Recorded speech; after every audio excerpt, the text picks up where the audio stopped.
டெல்லியில் 45 நிமிடங்களாக பிரதமர் மோடி சந்தித்து பேசிய பின் தமிழ்நாடு இல்லத்தில் நிருபர்கள் சந்திப்பில் முதலமைச்சர் ஸ்டாலின் பேசும்போது இனிய சந்திப்பை மகிழ்ச்சியான சந்திப்பாக மாற்றுவது பிரதமர் மோடியின் கையில்தான் உள்ளது. 3 முக்கிய கோரிக்கைகளை பிரதமர் மோடியை சந்தித்து வலியுறுத்தியுள்ளேன். சென்னை மெட்ரோ ரயில் திட்டத்திற்கு நிதி ஒதுக்கும்படி பிரதமர் மோடியிடம் கோரிக்கை வைத்தேன். மத்திய அரசு நிதி தராததால் மெட்ரோ பணிகள் தொய்வு ஏற்பட்டது. மெட்ரோ ரயில் திட்டத்திற்கு மத்திய அரசு உடனடியாக நிதி வழங்க வேண்டும். தேசிய கல்விக் கொள்கையில் கோரப்பட்டுள்ள முன்மொழி கொள்கையை தமிழகம் ஏற்கவில்லை. புரிந்துணர்வு ஒப்பந்தம் கையெழுத்து இடப்படாததை காரணம் காட்டி மத்திய அரசு நிதியை விடுவிக்கவில்லை. இதனால் ஆசிரியர்களுக்கு ஊதியம் வழங்க முடியாமல் மாணவர்களுக்கு கல்வி பாதிக்கும் சூழல் ஏற்பட்டுள்ளதை சுட்டிக்காட்டியுள்ளோம் என கூறினார். பாமக நிறுவனர் டாக்டர் ராமதாஸ் வெளியிட்டுள்ள அறிக்கையில், சென்னை மாநகராட்சியில் சொத்து வரியை மேலும் 6% உயர்த்தி சென்னை மாநகராட்சி கூட்டத்தில் தீர்மானம் நிறைவேற்றப்பட்டுள்ளது. இதைத் தொடர்ந்து தமிழ்நாட்டில் அனைத்து நகர்ப்புற உள்ளாட்சிகளிலும் சொத்து வரி மேலும் 6% உயர்த்தப்பட உள்ளது. மக்களை பாதிக்கும் வகையிலான சொத்து வரி உயர்வு கடுமையாக கண்டிக்கத்தக்கது. ஏற்கனவே கடந்த 2022ஆம் ஆண்டில் தமிழ்நாடு முழுவதும் 150% வரை சொத்து வரி உயர்த்தப்பட்ட நிலையில் மீண்டும் ஒருமுறை சொத்து வரி உயர்த்தப்படுவதை அனுமதிக்க முடியாது.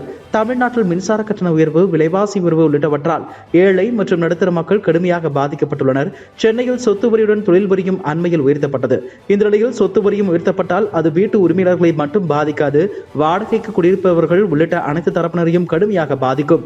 மக்களுக்கு நல்லாட்சி வழங்குவதாக கூறி வெற்றி பெற்ற திமுக அரசு மக்கள் மீது வரி உயர்வு, கட்டண உயர்வு என அடுத்தடுத்து சுமைகளை சுமத்திக் கொண்டிருக்கிறது.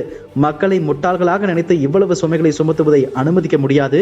திமுகவுக்கு வாக்களித்ததை தவிர தமிழ்நாட்டு மக்கள் ஒரு பாவமும் செய்யவில்லை. அதற்காக இவ்வளவு அதிக தண்டனை தேவையில்லை. மக்களின் நலனை கருத்தில் கொண்டு சென்னை மாநகரில் சொத்து வரி உயர்வை திரும்ப பெற வேண்டும். தமிழ்நாட்டின் பிற நகரங்களில் சொத்து வரியை உயர்த்தும் முடிவை கைவிட வேண்டும் என்று வலியுறுத்துகிறேன் என தெரிவித்துள்ளார். முடா ஊழல் தொடர்பாக முதலமைச்சர் சித்தராமையா மீது வழக்குப்பதிவு செய்து விசாரணை நடத்துமாறு லோக் ஆயுக்தாவிற்கு சிறப்பு நீதிமன்றம் உத்தரவிட்டது. இந்நிலையில் இந்த விவகாரத்தில் 3 பேர் அளித்த புகாரின் பேரில் நீதிமன்ற வழிகாட்டுதலின்படி சித்தராமையாவுக்கு எதிராக மைசூரு லோக் ஆயுக்தா போலீசார் வழக்குப்பதிவு செய்துள்ளனர். அதன்படி இந்த வழக்கில் முதல் குற்றவாளியாக சித்தராமையாவும், 2வது குற்றவாளியாக அவரது மனைவி பார்வதியும் சேர்க்கப்பட்டுள்ளனர்.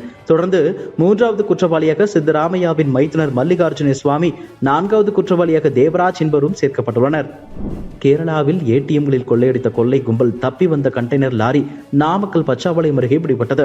பச்சாபாளையம் அருகே லாரி பிடிக்கப்பட்டு கண்டெய்னரை திறக்கும் போது உள்ளே ஆயுதங்களுடன் இருந்த கொள்ளையர்கள் தாக்க போலீசார் பதிலுக்கு துப்பாக்கி சூடு நடத்தியுள்ளனர்.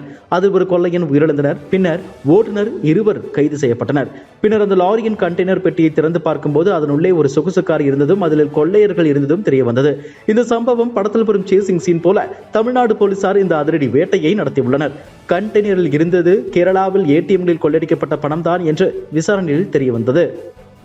அதிமுக பொதுச் செயலாளர் எடப்பாடி பழனிசாமி வெளியிட்டுள்ள அறிக்கையில், சென்னை துறைமுகத்தில் 110 கோடி ரூபாய் மதிப்புள்ள 112 கிலோ சூடோபெட்ரின் என்ற போதைப் பொருளை மத்திய வருவாய் புலனாய்வு பிரிவு அதிகாரிகள் பறிமுதல் செய்துள்ளனர் என்ற செய்தி வெளிவந்துள்ளது.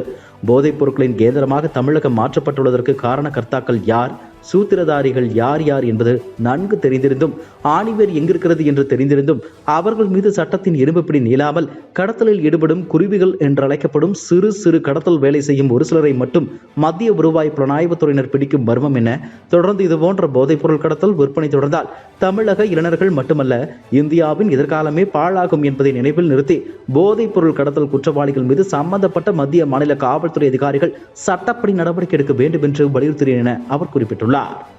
சென்னையில் அமைச்சர் உதயநிதி ஸ்டாலினுடன் முன்னாள் அமைச்சர் செந்தில் பாலாஜி சந்தித்து பேசினார்.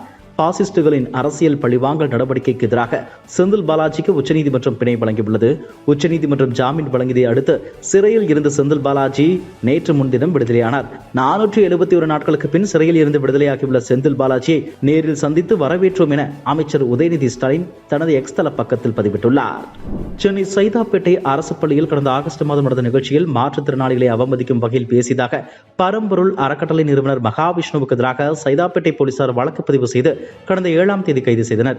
இந்நிலையில் ஜாமீன் கோரி மகாவிஷ்ணு சென்னை முதன்மை அமர்வு நீதிமன்றத்தில் மனு தாக்கல் செய்திருக்கிறார்.